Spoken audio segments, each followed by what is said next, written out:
Good afternoon.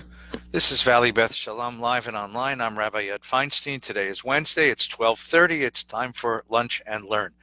I certainly hope that you're taking very, very good care of yourself.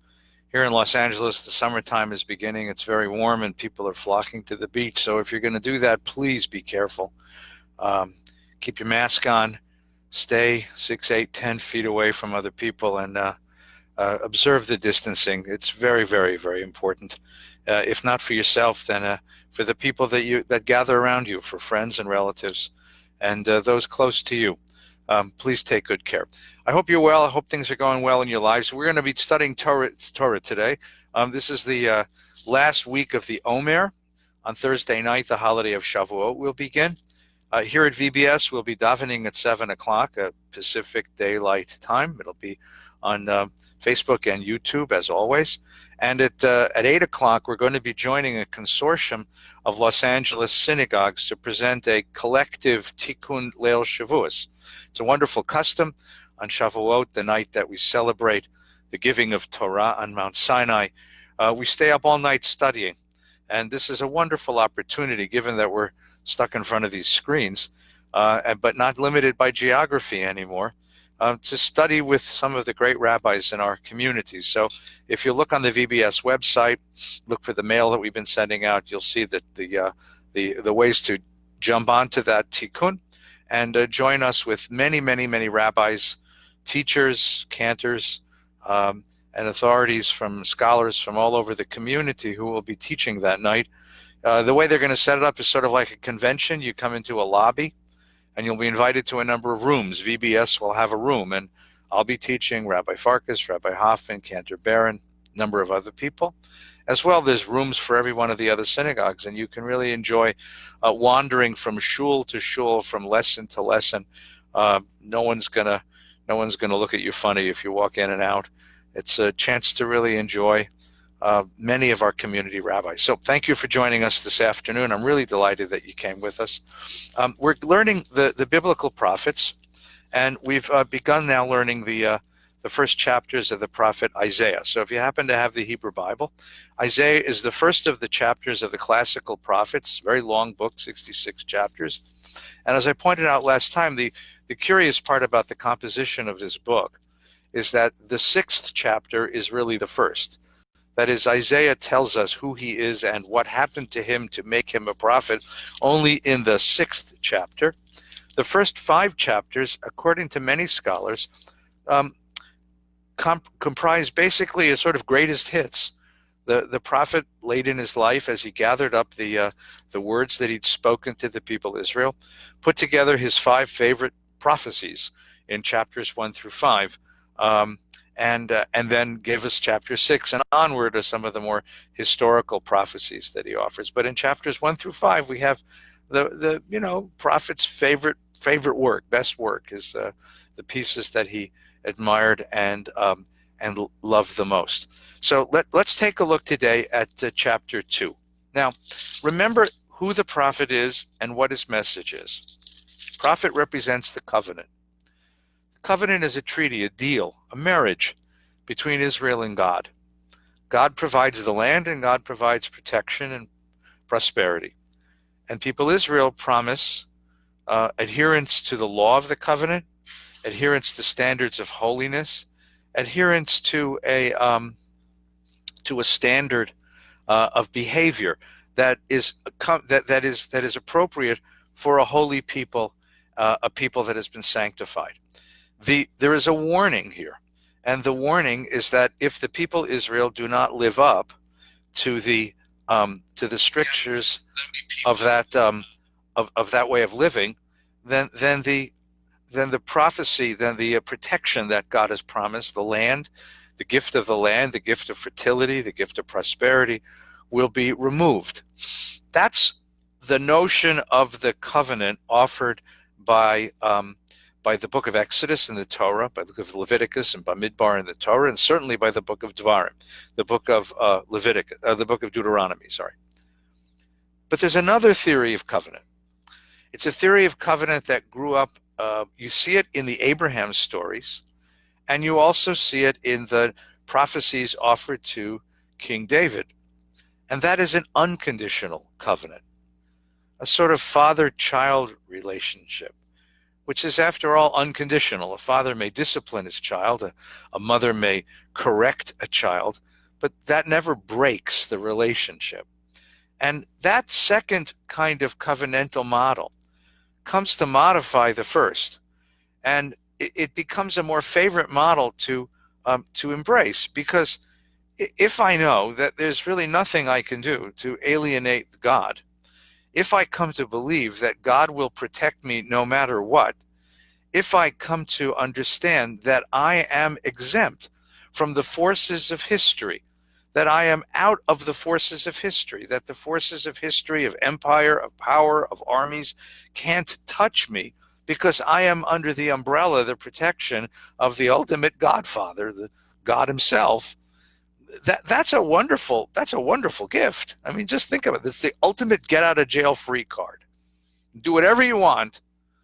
God may punish you in this way or that way. There may be a year of drought, and there may be a blight, or there may be the stock market may drop, or a pandemic may hit, but nothing will ever sever the relationship, and ultimately nothing will ever compromise God's full protection over the people Israel. Well, the prophet objected to that, because the prophet felt that that denigrated and demoted the conditional nature of the covenant.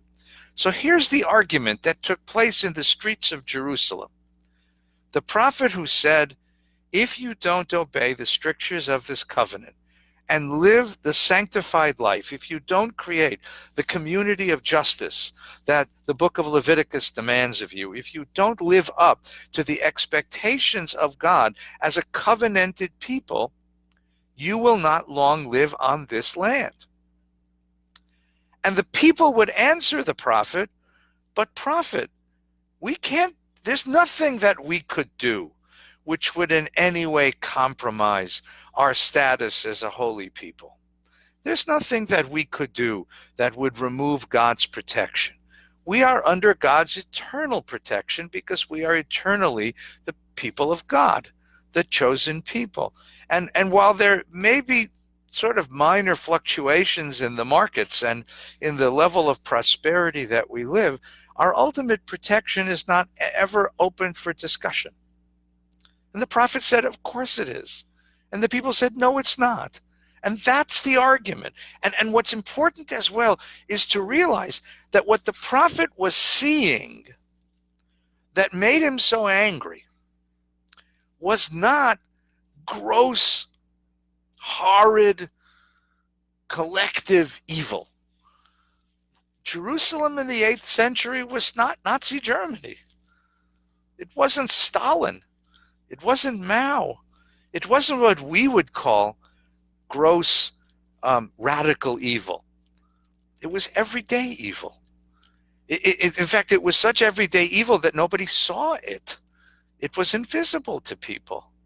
I mean, the prophet talked about poverty, and he talked about children left out, and he talked about the sick and the lame who had been neglected, and the elders who had been ignored. And he talked about the fact that while they were offering sacrifices to God in the holy temple of Jerusalem, they were holding on to small figurines of Canaanite gods and hedging their bets, hoping that the rain would come, if not because of the God of Israel, then because of their the way that they propitiated the gods of the Canaanites.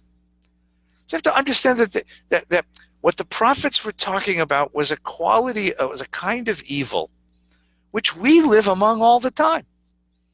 We live among it all the time. And those of us who live in urban areas have gotten used to it. Here in Los Angeles, there's 60,000 people living on the street, and we've gotten used to it. Sometimes we sort of close our eyes because it's ugly the way that they fill the sidewalks with cardboard boxes and shopping carts, but it's not something that would stop us from the conduct of the normal business of our lives. In fact, we were very good at sort of turning the other way. You have relatives who come from downtown, from out of town, and you take them up to here in LA, you take them to the Getty. The Getty Museum is the most beautiful place, and you stand on that hill, and from the top of the Getty, looking down over their magnificent gardens, out at the city of Los Angeles, everything's beautiful.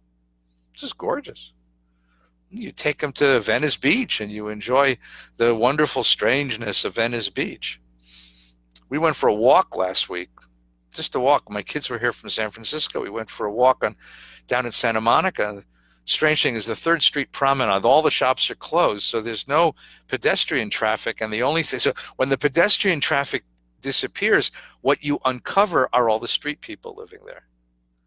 And the street people living there is a very difficult sight to watch. That's what the prophet's talking about. So the first thing the prophet is battling is this notion that we are somehow exempt from the demands of the covenant and its sanctions because we're the chosen people. The prophet corrects that and says, on the contrary, because you're the chosen people, you are subject to the sanctions of covenant. And the second thing that the prophet is talking about is the quality of evil. Not radical evil, not Nazi evil, but the normal, everyday, invisible evil that fills every urban center that any one of us live in. And the prophet says, you may not hear it, and you may not see it, and it may not disturb your sleep, but God hears it, and God sees it, and it disturbs God's sleep. And if it disturbs God's sleep, it's an issue that you have to take consideration of. That's the prophet's message. Now, that message became even more acute. Remember, I told you that we are situated, Eretz Yisrael, the land of Israel, and particularly the city of Jerusalem, is situated on a crossroads between the 2 great empires of the ancient Near East, Mesopotamia to the north and the east, Egypt to the south and the west. Whoever controls the highway between Mesopotamia and Egypt controls the world. David and Solomon were able to build Israel into a regional empire because at that moment of history, Mesopotamia and Egypt were both in quiescence. They had been divided. There was civil war going on, and so nobody bothered what was going on in Canaan.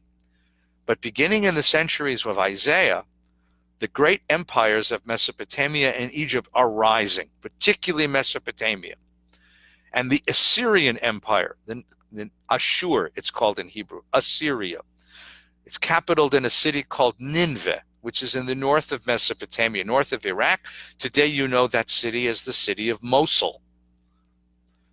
The Assyrian Empire gathers up its mighty army, comes across the Fertile Crescent, smashes everything in its way. The Israelites of the northern kingdom gather into an alliance with all the local city-states to try to resist the empire coming, and the Assyrians destroy the northern kingdom in 722. Then they come to Jerusalem. The king of Jerusalem pays an enormous ransom. Assyria won't let up. Assyria threatens to destroy Jerusalem.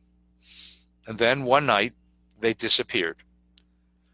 According to the Bible, it was a plague that God sent through the Assyrian Empire. According to the historians, it was a coup d'etat. While the emperor was holding Jerusalem in siege and preparing to march on Egypt, back in Assyria, back in Nineveh, in the imperial capital, his oldest son declared himself the emperor and sat on the throne. The emperor didn't like this, and so he pulls his troops out of Jerusalem and goes to solve his family problems up in Nineveh. The upshot of this is that the Jerusalemites, the Judeans, were saved by a miracle. At least it appeared that way, which only reinforced their notion that they were exempt, that nothing bad can happen to us, that we are exempt from the forces of history, that we are in a position to behave in any way we want because, look, God will protect us. And Isaiah comes along and says, it ain't necessarily so. And that's the historical background to Isaiah's prophecy. So last week we read the first chapter. The first chapter, he stands in front of the holy temple of Jerusalem and he calls them out. The elders of Sodom and Gomorrah, he calls them. You see the very, very direct way that the prophet says you are going to lose this land because you don't live on this land as a permanent resident. You are guests. And the landlord, the one who holds the lease, is not going to tolerate the way that you behave. But that's only half of the prophet's message. The warning, if then, if you disobey, then you will be punished. If you violate the strictures of covenant, you will be exiled. That's the warning. There's another side to the prophet. The other side to the prophet's message is hope. After all, you do have a special relationship with God. And after all, God does have a special relationship with the world. And the prophet is going to offer, the prophet Isaiah in particular, is going to offer the most profound visions of the world as it could be, the world as it should be in all of Scripture. And that brings us to chapter 2. So let's take a look at chapter 2, please. Chapter 2 of the book of Isaiah. The word of Isaiah son Amoz, prophesying concerning Judah and Jerusalem. In the days to come, the mount of the Lord's house shall stand firm above the mountains and tower above the hills, and all the nations shall gaze on it with joy. And the many people shall go and say, Come, let us go up to the mount of the Lord, to the house of the God of Jacob, that he may instruct us in his ways, that we may walk in his paths. For instruction shall come forth from Zion, and the word of the Lord from Jerusalem. Ki mitzion tetzei Torah, udvar Adonai miYerushalayim. Thus he will judge among the nations and arbitrate for among the many peoples, and they shall beat their swords into plowshares and their spears into pruning hooks. Nation shall not take up sword against nation. They shall never again know war. I know you know many of these verses because many of them have been turned into prayers and many of them have been turned into campfire songs. Let's look at this again. The city of Jerusalem is built on 7 hills. The mount of the Lord, which is Rabbi, the mountain where the holy temple stands, is not even the biggest hill in Jerusalem. If you go to Jerusalem today and you climb up Mount Scopus or Mount of Olives, you look down on Har Habayit. So Har Habayit, the mountain of God, is not even the biggest hill in the neighborhood. Much less is it the mountain of the Lord, this giant mountain for the world. I mean, those of us who live in California and have some notion of what real mountains look like, what the Sierras look like, what Mount Whitney looks like, look at this and say, these are just, hills. They're not even mountains. But that's not his vision. Somehow this mountain is going to rise above all the mountains of the world, going to rise among all the topography of the world. Not physically, of course, but in some way spiritually, morally. In days to come, the mount of the Lord's house shall stand firm above the mountains and tower above the hills. The small will become great. The weak will become strong. The barren will have children. This is a common theme in liturgy. You find this in the Hallel prayers.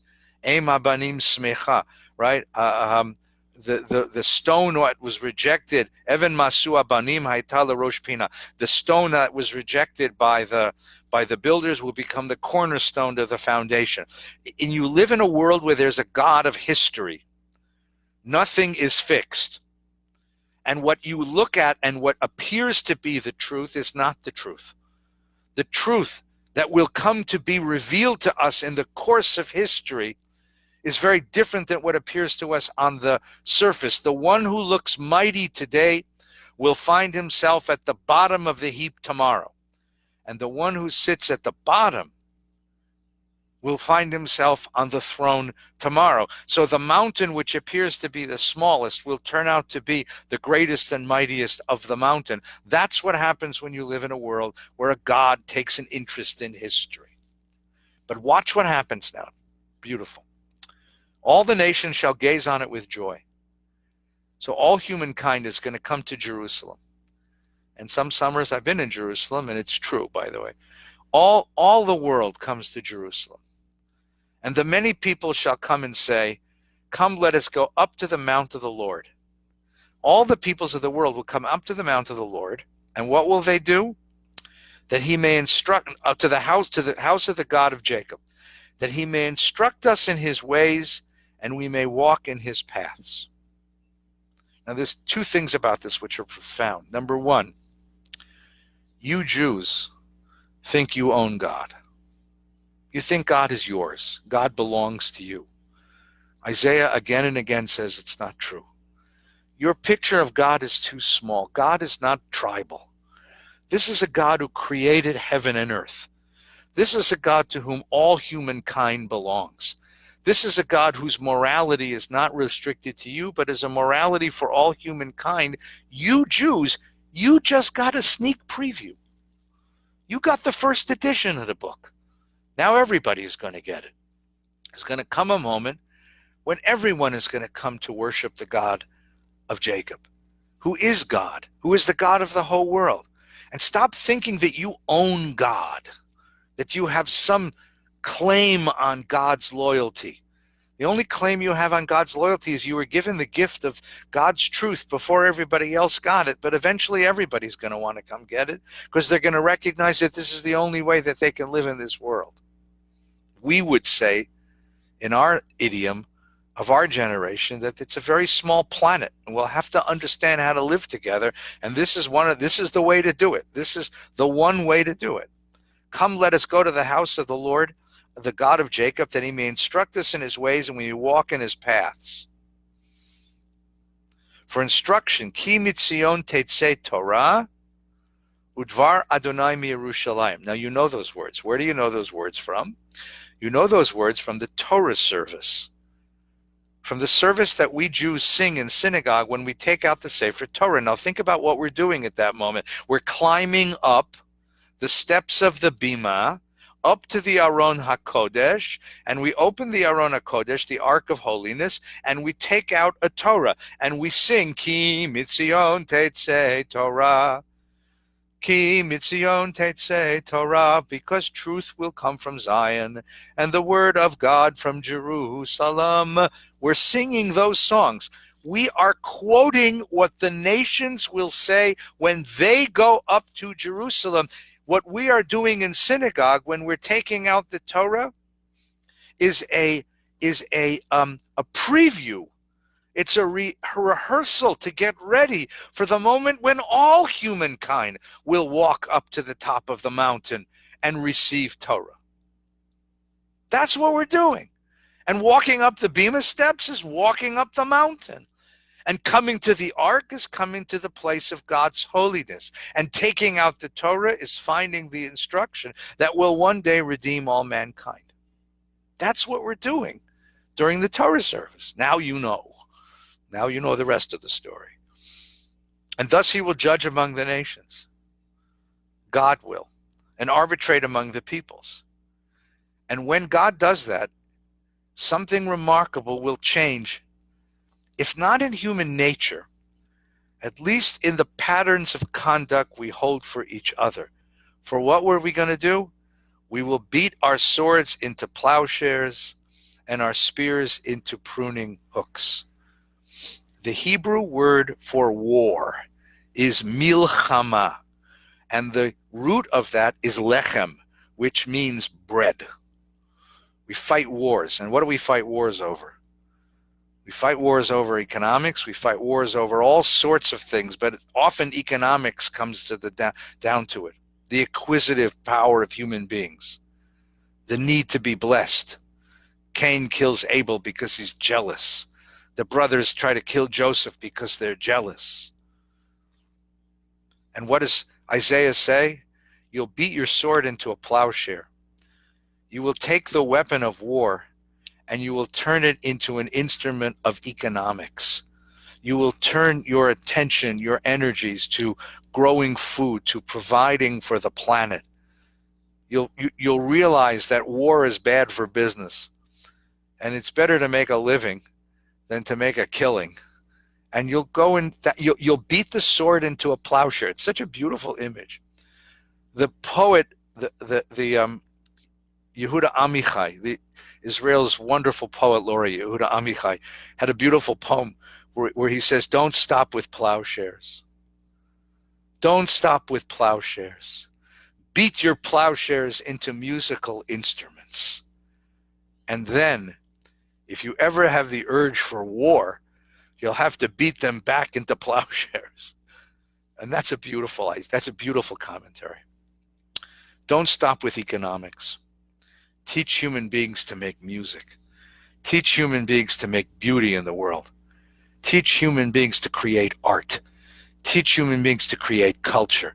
Because then if you want to go kill each other, you're going to have to at least revert back to economics, and that will keep you from turning it back into a sword. That's a brilliant commentary. Nation will not take up sword. Lo yis agoy el goy cherev. We won't lift up a sword against one another. And the last phrase, velo yilmedu od milchama. Yilmedu means to learn. They will not teach war to their children anymore. They will not know war. They will not teach war. War will not be part of the curriculum of human existence. I remember I wrote a movie review once that got clobbered for it. Remember the movie Top Gun? One of Tom Cruise's early movies. It was a wonderful film for guys like me who like things that blow up in movies. And it had all of the elements.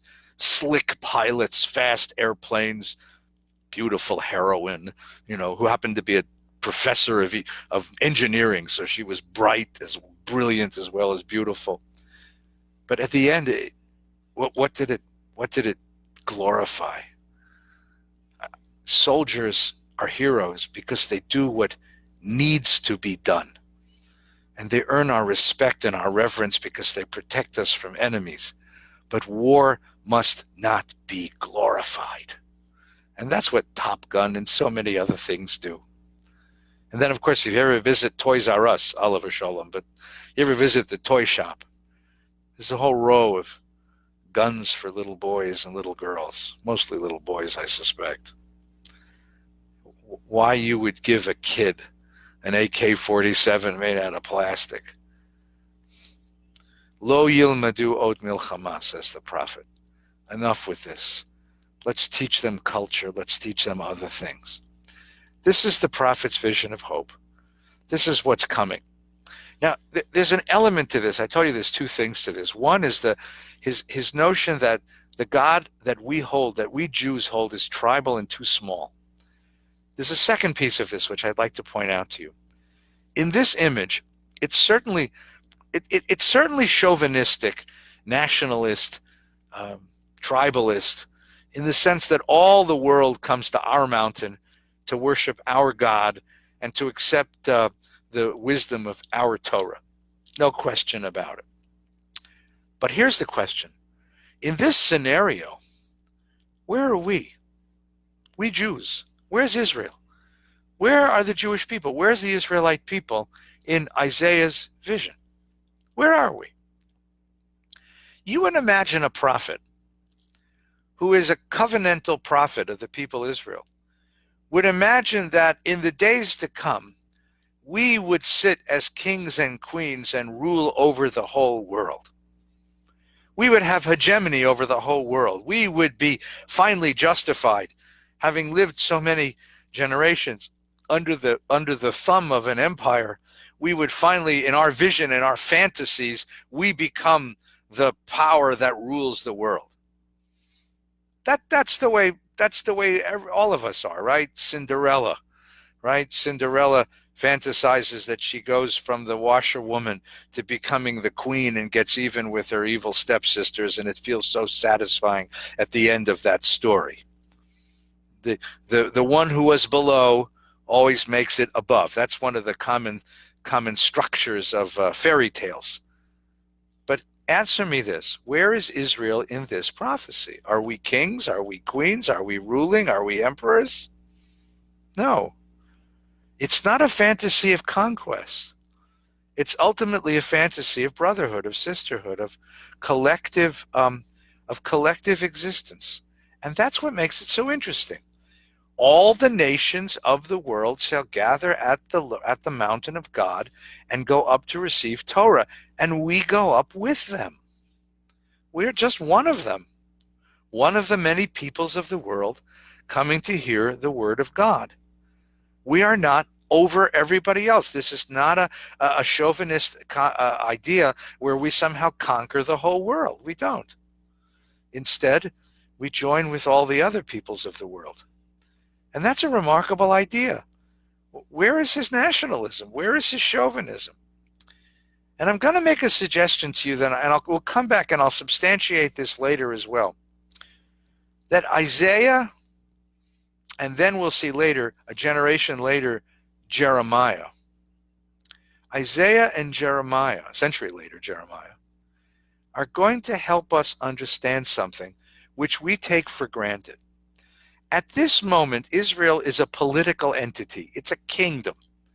There's a king and a capital and an army and a taxation system. And if I ask you, you're a Judean? What's it mean to be a Judean? You say, well, what are you? I'm a citizen of the Judean state. I'm a subject of the king of Judea. I pay my taxes. I serve in his armies. I bring sacrifices to the temple to worship the God of my ancestors. And if I say to you, well, what is the covenant to you? The covenant is the outline of our way of life, but it's a political identity. I think what happens here is very interesting. I think Isaiah is beginning to get a hint that there is a fundamental vulnerability in defining yourself as a political entity living on a land. Because as long as I'm a political entity, a state with a king and a taxation and an army and a capital and a flag and sovereignty, as long as I'm that, I can be destroyed. That what Assyria did to the northern kingdom of Israel in destroying Samaria and exiling its leading citizens back to the empire, it disappeared from history, disappeared altogether. That the 10 lost tribes didn't end up in Utah, let me tell you.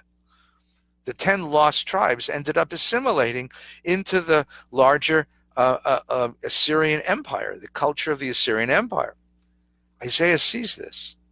And Isaiah is beginning to realize that as long as we Jews identify ourselves as a political entity living on a land with reverence for our king, observing the law of the land and paying taxes to the government and serving in the army, we could be destroyed in one fell swoop, just like the northern kingdom was. So he's beginning to redefine who we are. And here is his redefinition.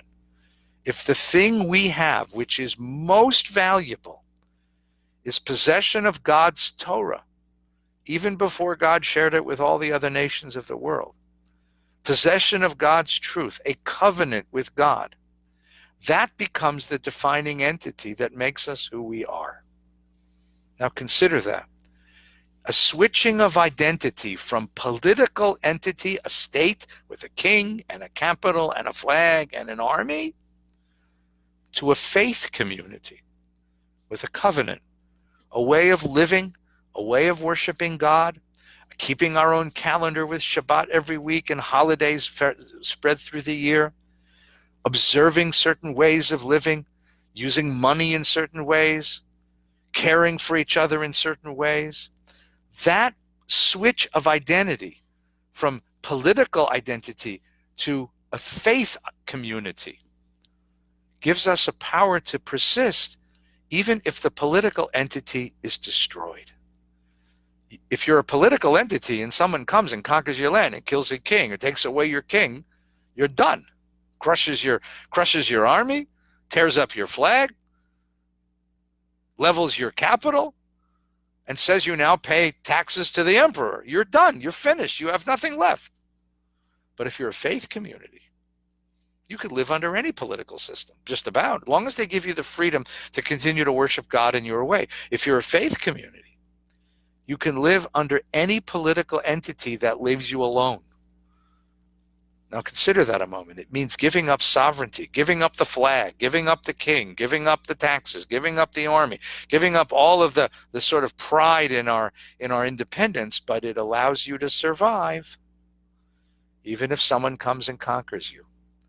And this change from political entity to faith community, this is going to be the genius of the prophets, because this is going to give us the capacity to survive 1,800 years of diaspora. There's a story among the rabbis. We'll learn this again in some detail later in the summer when we talk about Tisha B'Av. The Roman general Vespasian has encircled the city of Jerusalem, is about to destroy it. And Rabbi Yochanan ben Zakkai, the leader of the Pharisees, the leader of the rabbinic community, smuggles himself out of the city. And he goes to Vespasian, and he cuts a peace with Vespasian, and Vespasian says, I'll give you anything you want. And Yochanan ben Zakkai could very well have asked for the city and for the temple, but he doesn't do it. In fact, that's such a strange thing that even Rabbi Akiva, his loyal student, says at this moment the poor rabbi was gripped by foolishness, but he knew what he was doing. What does Yochanan ben Zakkai ask for? Yavne and its students. He asks for a center to study and promulgate the teachings of Torah and the rabbis who will do that. He asks for a spiritual reality, not a physical reality, not a political reality. Because Yochanan ben Zakkai absorbed the rules, the observation, the perception, the brilliance of Isaiah and then Jeremiah. That as a political entity, we remain in a condition of vulnerability. But once we become a faith community, we can float over the waves of history. And whatever happens to us, we will survive. And that's what Isaiah is doing in this prophecy. That's what Isaiah is offering us as we begin this very difficult and fraught era of living as a people in an age of empire. Let's take one more look at one more prophecy of the future. I'm going to ask you to turn forward to chapter 11. We're just going to read this briefly because it's so delicious, and I think it's a great way to leave you before Shavuos because it'll make you feel good. So here is again a second prophecy of tomorrow, of a fantasy of tomorrow, of a hope for tomorrow, of a vision of tomorrow. Remember, he's talking to the southern kingdom that's under threat from the Syrian Empire. A shoot will grow out of the stump of Jesse. Jesse is King David. The stump is when we get destroyed, if we get destroyed, what will be left is a stump. Now, when does a shoot grow out of a stump? When the tree is revived. A twig shall sprout from his stalk. The Spirit of the Lord shall light upon him, the spirit of wisdom and insight, of counsel and valor, a spirit of devotion and reverence for the Lord. This is the beginning of the idea of Messiah. The Hebrew word Mashiach means the anointed one. In ancient times, you anointed a king. We crown a king. We put a cap on his head. In ancient times, you dumped oil on his head and you anointed a king. Anointed is Mashiach. Mashiach is the anointed one. But what he's saying is there's going to come a time after the destruction will come and go that we will return and we will be revived again.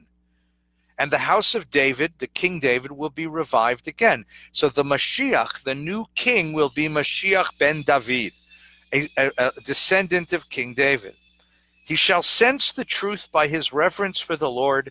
He shall not judge by what his eyes behold. This is what the Messiah, or the anointed one, the leader who will guide us in that day, will do. Not decide by what his ears perceive.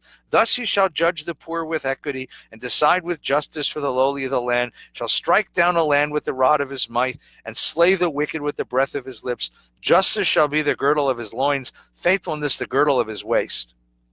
This leader will come back after the destruction. There will be a destruction, he says. That I can't help.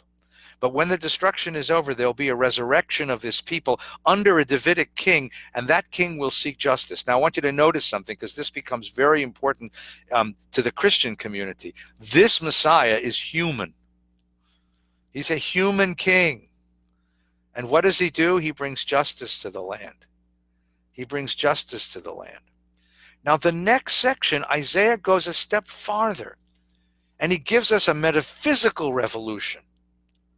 And here, Maimonides, the great scholar Maimonides, said, this is only symbolic. Don't think this too literally. But other teachers of the Messianic tradition took this, well, sometimes with exquisite literalness. Look at verse number 6. The wolf shall dwell with the lamb, the leopard lie down with the kid, The calf, the beast of prey, the fatling together, a little boy to herd them. The cow and the bear shall graze, the young shall lie down together. The lion shall like the ox eat straw. A babe shall play over a viper's hole. The infant pass his hand over an adder's den. In all of my sacred mount, nothing evil or vile shall be done, for the land shall be filled with devotion to the Lord as the waters cover the sea. Maimonides said, this is symbolic. This is symbolic. He's talking about a time when human beings will finally come to understand that violence is not the way. That violence is not the way. But other teachers said, no, this is more literal. What's happening here is describing something, and we know this image. Where do we know this image from? Where in the Bible is there a place where lions and lambs lie down together? Where is there a place where little kids can play with snakes and not get bit? Where is there a place? The Garden of Eden. The world shall become the Garden of Eden. And that's the place. That's the image of a world perfected. That's what the Messiah will lead us to. So there's these schools of messianic speculation. The Maimonidean school, which is very, let's call it conservative, which says don't expect all that to happen. Woody Allen, remember Woody Allen? Woody Allen's famous saying was, the lion will lie down with the lamb, but the lamb ain't going to get a lot of sleep, right? And there was a Russian exhibition once where they actually did this. They put a lion and a lamb in the same cage. And when some dignitary, I think the Kennedy, came to see it once, he said, how come the lion and the lamb, they stayed together? And the zookeeper whispered to him, a new lamb every day. Maimonides said, don't expect the world to change. That's not the way the world changes. The Messiah may bring sovereignty to the people Israel and prosperity to the people Israel and a resurrection of the life of our collective people, but that's all. But others said, no, a new age will come to the world when the rules of nature will be bent backwards, back to the Garden of Eden, back to peace, back to coexistence. And the rules of carnivores and herbivores will be erased, and all will live in peace as one, the way God wanted it in the beginning. And these are two traditions that will go forward out of this prophecy, because we Jews, in all of the years of our persecution, our oppression, never gave up our dreams. We really are a dreaming people. But once again, I want you to notice something. We will be resurrected under the King, the Son of David. But what won't we be? Will not be the conquerors of the world. No. We'll be living among all the peoples of the world as one of the nations who understand that coexistence and peace is the only way. Let's stop there, and I wish you a very good Shavuos. A couple of quick announcements. Tomorrow night, Thursday night, that's tomorrow night, right? Tomorrow night, the holiday of Shavuot. Go to the VBS website, click on the Shavuot banner, and join us at 8 o'clock for our Tikkun. Many wonderful teachers all around Los Angeles teaching. It's a great opportunity. The Rabbinical Assembly, my union, is offering a national sort of teach-in as well that we'll have the link on the VBS website, as well as a number of other opportunities. As long as we're stuck in front of screens, it's probably the best year ever to meet some wonderful, wonderful teachers of Torah all over our community. And I do hope that you'll join one of those tikkuns and stay up as late as you possibly can, learning with rabbis and teachers and scholars and artists. It's a really wonderful gift. On Friday, we'll have services in the morning. I'll do a Torah study Friday morning at 9 o'clock. I'm going to be teaching the book of Ruth, which is the traditional reading on Shavuot, and everyone's invited to come and hear about the book of Ruth. It's a beautiful, beautiful book, powerful feminist Torah. At 10 o'clock, we'll have services. The rabbis and cantors of VBS will lead services. That evening, Kabbalat Shabbat at 5 o'clock. Shabbos is Shabbos and Shavuos, Torah study again with Rabbi Gelman and Rabbi Hirsch with me at 9 o'clock, services at 10 o'clock. Following that, of course, in the evening, we'll have Havdalah at 8:30. And on Saturday morning, because it's the second day of Shavuot, we'll have the Yizkor prayers at approximately 11 o'clock, 11:15. So if you're remembering a loved one, if you're remembering a loved one and want to hold their memory dear, join us about 11 o'clock for a prayer of memory. And then this coming week, tonight's Wednesday, tonight at 7 o'clock, my conversation with Professor Jeffrey Herbst, president of the American Jewish University, on the future of higher education in America after the coronavirus, tonight at 7 o'clock in the Rabbi study. It's a joy to have all of you together. Thank you for joining me this afternoon. Take very good care. Put on your mask. Take care of yourself and those around you, and stay well.